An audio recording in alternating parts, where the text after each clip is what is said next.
Hello po mga kaibigan. Ang video po na ito ay para lamang po sa mga naniniwala o interesado.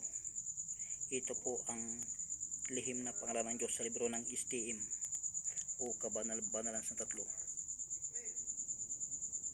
Ang libro po ng STM o Kabanal-banalan sa Tatlo ang isa sa pinakamalakas na libro sa larangan ng espiritual. Dito nyo po makikita ang kaunanahang anyo ng insidious o Diyos na walang hanggan sa inyong mata na may pakpak, at sa kanyang pakpak nakasulat ang napakaraming pangalan ng lihim na pangalan ng Diyos na kanyang ginawa nang wala pang mundo. Sila po ang tinatawag na poder o kapangyarihan.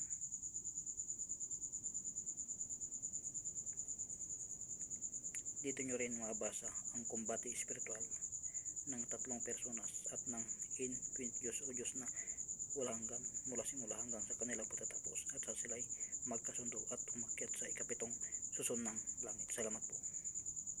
Subscribe po kayo dahil marami akong i-upload na lihim na pangalan ng Diyos na kaunahan niyang ginawa o nilikha na kasama niya nang wala pang mundo. Salamat po. Sila po ang tinatawag na poder o kapangyarihan. Salamat.